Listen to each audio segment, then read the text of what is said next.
সরকারের প্রতি অনাস্থা জানানো প্রধান রাজনৈতিক দলগুলো পর্দার আড়াল থেকে এই বিপ্লবী সরকার প্রস্তাবনায় ঐক্যমত্য পোষণ করতে পারে। এমনকি এই সরকার গঠনের ঘোষণার পাশাপাশি রাজধানী জুড়ে প্রধান প্রধান সরকারি স্থাপনা ঘেরাওয়ের পরিকল্পনা নিয়ে আলোচনাও তুঙ্গে।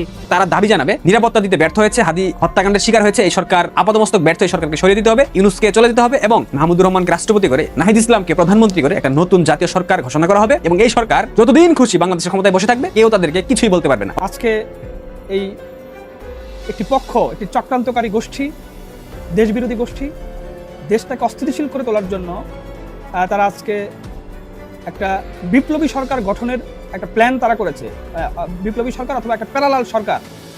এই জমায়েতটা বড় করে এই জমায়েতের মধ্য দিয়ে সকল বিপ্লবী সরকার এরকম কিছু ধারণা অন্তত দেওয়ার চেষ্টা করা হতে পারে, যদি সেটা ঘোষণাও না করে দেওয়া হয়।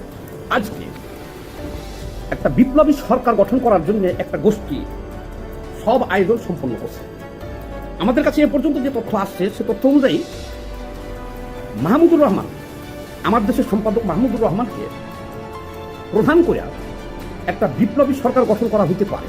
ডক্টর ইউনূস গং, জামাত ইসলাম এবং টোকাই এনসিপিরা মিলে বাংলাদেশের মধ্যে একটি বিপ্লবী সরকার গঠন করতে যাচ্ছে, কিন্তু এনসিপি দেখাচ্ছে তারা নির্বাচন চায়, বাংলাদেশে কোনো সহিংসতা হোক তারা সেটা চায় না। এটা একটা নাটকের অংশ, কিন্তু বাস্তব হচ্ছে এই হাদির মৃত্যুকে কেন্দ্র করে আজকে হাদির জানাজা নামাজ শেষ হওয়ার পরপরই বাংলাদেশে একটি বিপ্লবী সরকার গঠনের জন্য তারা আন্দোলন করা শুরু করবে। দর্শক, বাংলাদেশে বিদ্যমান রাজনৈতিক প্রেক্ষাপট নিয়ে আরেকটি নতুন নিউজ নিয়ে আপনাদের সামনে হাজির হয়েছি। দর্শক, যার বিশেষ অংশ ইতিমধ্যে আপনারা দেখেছেন, দেখে বুঝতে পেরেছেন ভিডিওটি কতটা গুরুত্বপূর্ণ হতে চলেছে। তাই দর্শক, আর দেরি না করে ভিডিওটিতে একটি লাইক দিয়ে ধারাবাহিকভাবে ভিডিওর অংশগুলো দেখে আসি। যারা এখনো চ্যানেলটি সাবস্ক্রাইব করেননি তাদেরকে অনুরোধ করবো চ্যানেলটি সাবস্ক্রাইব করে পাশে থাকা বেল আইকনটি বাজিয়ে দেওয়ার জন্য। যারা ইতিমধ্যে চ্যানেলটি সাবস্ক্রাইব করেছেন তাদেরকে অসংখ্য ধন্যবাদ। কি বিএনপি বুঝতে পারছে না নেক্সট লক্ষ্যবস্তু বিএনপি? এখনো কি তারেক রহমান বুঝতে পারছেন না তিনি বাংলাদেশে প্রবেশ করতে চাচ্ছেন, যার কারণে জামাত এই মেটিকুলাস ষড়যন্ত্র রাখতেছে? বিএনপির মাথামোটা নেতৃত্ব না বোঝাটাই স্বাভাবিক, কারণ এদের মধ্যে তো শুধুমাত্র আছে কিভাবে চাঁদাবাজি করতে হয়, কিভাবে দখল বাণিজ্য করতে হয়, কিভাবে মানুষকে ঠকাতে হয়, কিভাবে আগুন সন্ত্রাসের রাজনীতি কায়েম করতে হয়, কিভাবে গণতন্ত্রকে গলা টিপে হত্যা করতে হয়, কিভাবে দেশদ্রোহী রাজাকারদেরকে সাথে নিয়ে সংসার করতে হয়, কিভাবে জামাতের চামচামি করতে হয়। বিএনপি এগুলো খুব ভালোভাবে জানে। বিএনপি জানেই না কিভাবে স্বাধীনতা সার্বভৌমত্ব রক্ষা করতে হয়। বিএনপি জানেই না কিভাবে বাংলাদেশটাকে রক্ষা করতে হয়। বিএনপি জানেই না কিভাবে গণতন্ত্রকে পুনরুদ্ধার করতে হয়। অবশ্য জানবেই বা কেন? যারা নিজেরাই গণতন্ত্রে বিশ্বাস করে না, যাদের জন্মই হয়েছে স্বৈর শাসনের মধ্য দিয়ে, যাদের জন্ম হয়েছে সেনা ছাউনিতে, তারা কিভাবে গণতন্ত্রকে বিশ্বাস করবে? তারা কিভাবে গণতন্ত্রকে ধারণ করবে? তারা গণতন্ত্রকে ধারণ করতে পারবে না। বিএনপি নির্বাচন করে যতবার কথা বলবে ততবার বিএনপিকে আক্রমণ করা হবে। শুনেছি জামাতের সাদা শকুন লন্ডনে গিয়েছে তারেক রহমানের সাথে বৈঠক করতে। সেই বৈঠকে আসন ভাগবাটোয়ারা হবে। আসন ভাগবাটোয়ারা যদি ঠিকঠাক মতো হয় সেক্ষেত্রে একটা নির্বাচন হবার সম্ভাবনা আছে। যদি কোনো কারণে আসন ভাগবাটোয়ারা না হয় সেক্ষেত্রে একদম নির্দ্বিধায় নিশ্চিন্তে বলে দিতে পারি বাংলাদেশে কোনো নির্বাচন হচ্ছে না। বিএনপিকে চারদিক থেকে আক্রমণ করা হচ্ছে। বিএনপিকে টুটি চেপে ধরা হবে, এভাবে একদম এভাবে টুটিটা চেপে ধরবে বিএনপিকে জামাত। প্রত্যেকটা অর্গান জামাতিদের নিয়ন্ত্রণে। বিএনপির নিয়ন্ত্রণে আছে ওই যে চাঁদাবাজির যে স্থাপনাগুলো আছে না, চাঁদাবাজি যেখান থেকে করা যায়, হাটঘাট, রাস্তা, টেম্পু স্ট্যান্ড, বাস স্ট্যান্ড, এগুলাতে বিএনপি নিয়ন্ত্রণে নিয়েছে। কিন্তু মূল অর্গান যেগুলা নির্বাচন পরিচালনা করবে, প্রিজাইডিং অফিসার থাকবে নির্বাচনী ভোট কেন্দ্রে, তাদেরকেও নিয়ন্ত্রণে নিয়ে ফেলেছে জামাত। সব থেকে বড় কথা, সেনাবাহিনীকে নিয়ন্ত্রণ করেছে জামাত। তাদেরকে প্রতি মাসে একটা মাসিক মাসওয়ারা দেওয়া হচ্ছে জামাতের পক্ষ থেকে, বিশাল অঙ্কের একটা অ্যামাউন্ট দেওয়া হচ্ছে, যাতে করে তারা কোনোভাবে পোল্টি না মারতে পারে। ওয়াকার তো সেনাপ্রধান তাকে বললে ভুল হবে, সে জামাতিদের প্রধান। বাংলাদেশ সেনাবাহিনী এখন বাংলাদেশ জামায়াত ইসলামী সেনাবাহিনী, এটা নির্দ্বিধায় বলে দেওয়া যায়। এদের মধ্যে ন্যূনতম দেশপ্রেম, দেশের প্রতি ভালোবাসা, দেশের মানুষের প্রতি ভালোবাসা, দায়িত্ববোধ কোনো কিছুই নাই। জুলাই জঙ্গি উসমান হাদিকে হত্যা করেছে জামাত এবং এই বিষয়টাকে তারা নিজেরাই ক্যাশ করে বিএনপিকে কুণ্ঠাসা করার একটা আপ্রাণ চেষ্টা চালাচ্ছে। মির্জা আব্বাস, বিএনপির নেতা, ঢাকা 8 আসনের সংসদ সদস্য প্রার্থী, আব্বাস সাহেবের রাজনীতি কিন্তু শেষ করে ফেলে দিয়েছে জামাত এবং সে আসনে সাদেক কায়েমের মোটামুটি জয় নিশ্চিত যদি নির্বাচন হয় সেক্ষেত্রে। জুলাই জঙ্গি হাদিকে ঢাকা বিশ্ববিদ্যালয়ের মসজিদের পাশে যে কবরস্থান আছে, বিদ্রোহী কবি কাজী নজরুল ইসলামের কবরস্থান, তার পাশে নাকি দাফন করা হবে। একজন জুলাই জঙ্গি, একজন উগ্রবাদী, একজন চরমপন্থী, একজন অশ্লীল অশ্রাব্য ভাষার সৃষ্টিকর্তা, যে বাংলাদেশের রাজনীতিতে, বাংলাদেশের রাজনৈতিক প্রেক্ষাপটে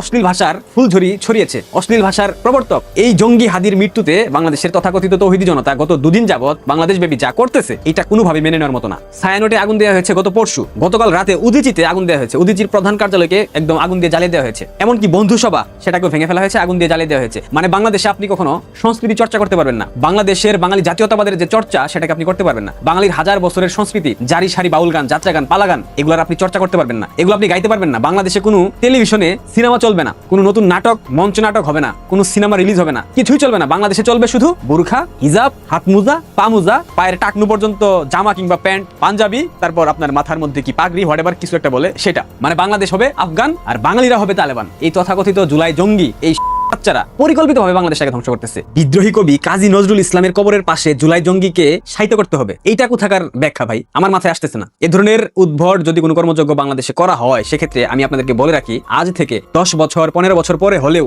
হাদির কবর থেকে হাদির লাশ তুলে বাংলাদেশের মানুষ জ্বালিয়ে দেবে। মনে রাখেন আমার কথাটা। এই দেশদ্রোহী জঙ্গি, এই উগ্রবাদীদের কাজী নজরুলের মতো মানুষের কবরের পাশে সাহিত্য করতে হবে? ফাজলামো করেন নাকি আপনারা? জুলাই জঙ্গি হাদিকে আজকে দাফন করা হবে, তার জানাজার নামাজ অনুষ্ঠিত হবে বাংলাদেশে। এই জানাজার নামাজকে কেন্দ্র করে বিশাল একটা ষড়যন্ত্র রেখেছে মোল্লা মিলিটারি নিয়ন্ত্রিত বর্তমান অন্তর্বর্তীকালীন সরকারের একাংশ। মোল্লা মিলিটারি মানে সেনাপ্রধান ওয়াকার এবং জামাতের সাদা শকুন শফিকুর রহমান এবং আরেকটা আছে তুর্কির দালাল, এ হচ্ছে মাহমুদুর রহমান, আমার দেশ পত্রিকার সম্পাদক, যে গত 17 বছর তুর্কিতে পালিয়েছিল। এরা একটা নতুন পরিকল্পনা গেছে, একটা ছকে গেছে। আজকে হাদির জানাজার পর সারা বাংলাদেশে একটা উত্তপ্ত পরিস্থিতি সৃষ্টি করা হবে। বাংলাদেশের যতগুলো মাদ্রাসা আছে, বিশেষ করে ঢাকার মধ্যে যতগুলো কওমি দাখিল মাদ্রাসা আছে, প্রত্যেকটা মাদ্রাসা থেকে এই পায়ুযোদ্ধারা রাজপথে নেমে আসবে। এই সরকারকে একটা হুঁশিয়ারি বার্তা দেবে। যমুনা অভিমুখে একটা মার্চ কর্মসূচি ঘোষণা হবে, ক্যান্টনমেন্ট অভিমুখে একটা মার্চ কর্মসূচি ঘোষণা হবে এবং এই সকল তৌহিদি জনতা, এই সকল টুপি দাঁড়িয়েওয়ালা জঙ্গিগুলা এক যুগে এক বাক্যে একটাই দাবি করবে, সেটা হলো জাতীয় সরকার গঠন করতে হবে। এবং সেই সরকারের প্রধান হবে আমার দেশ পত্রিকার মাহমুদুর রহমান, অর্থাৎ জাতীয় সরকারের রাষ্ট্রপতি মাহমুদুর রহমান, এবং প্রধানমন্ত্রীর দায়িত্ব দেওয়া হবে পেটকা নাহিদকে, জুলাই জঙ্গি নাহিদ। বুঝতে পারতেছেন কি লেভেলের ষড়যন্ত্র?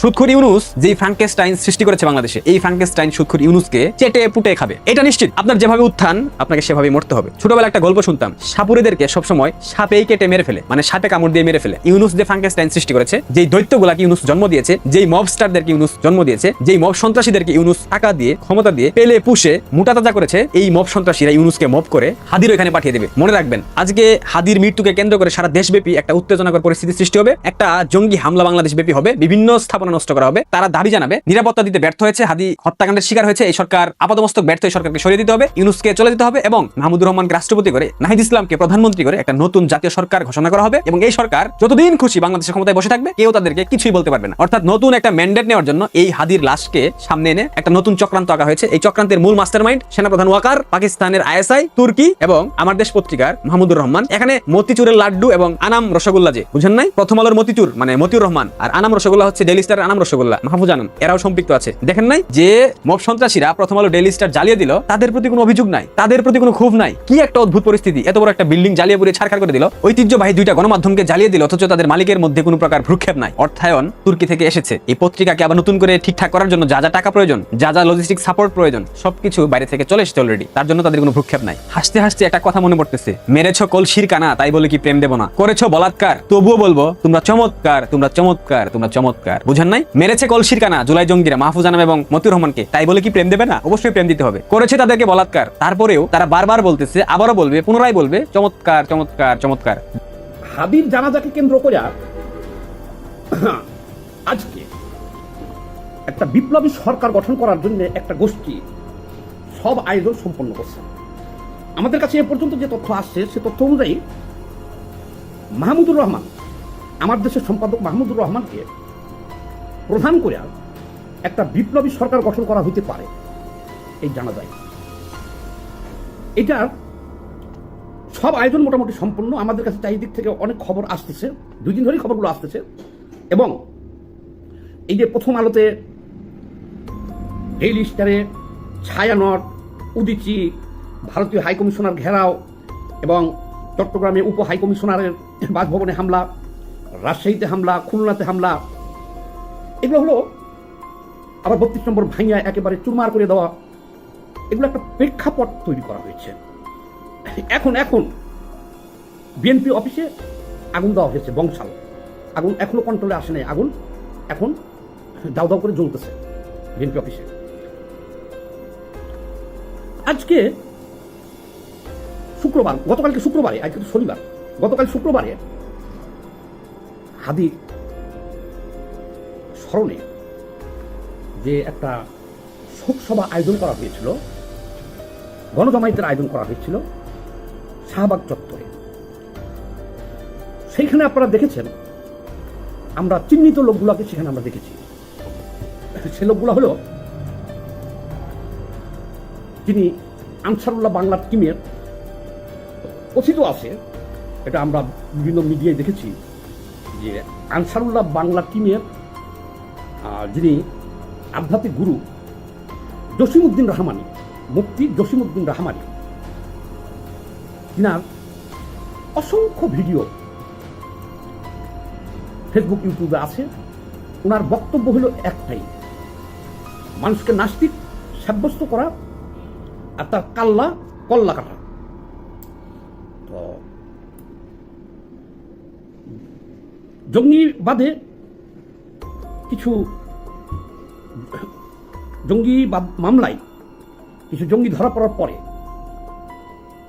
নাস্তিক আখ্যা দিয়ে কিছু লোক বাংলাদেশে যে হত্যা করা হয়েছিল, হুমায়ুন আজাদ সহ আরো অনেক জন আছে হত্যা করা হয়েছিল। তো সেই সব মামলায় স্বীকারোক্তিতে আসছিল যে জসিমউদ্দিন রহমানীর শিষ্য তার ভিডিও দেখে তারা উদ্বুদ্ধ হইয়া এই হত্যাকাণ্ড চালাইছে, নাস্তিককে সাব্যস্ত করে হত্যাকাণ্ড চালাইছে। বাংলাদেশে অনেকজনকে হত্যা করা হয়েছে, আপনারা জানেন। এই অভিযোগে জসিমউদ্দিন রহমানী দীর্ঘ বছর জেলে ছিল। যে আনসারুল্লাহ বাংলা টিম, এটা নাকি উনি আধ্যাত্মিক গুরু বা প্রধান। এই অভিযোগে উনি জেলে ছিল দীর্ঘ বছর, 12-14 বছর জেলে ছিল।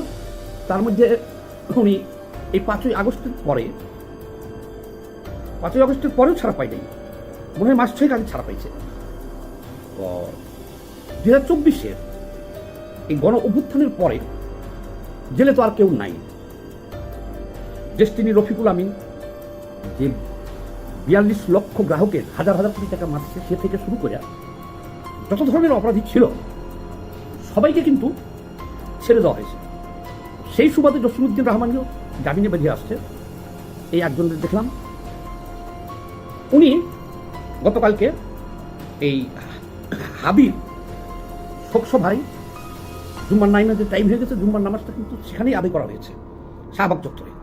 সেখানে উনি খুতবা দিলেন, জুম্মার নামাজ পড়াইলেন। ওনার বাম পাশে যিনি দাঁড়ানো ছিল, ওনার নাম হলো আতাউর রহমান বিক্রমপুরী।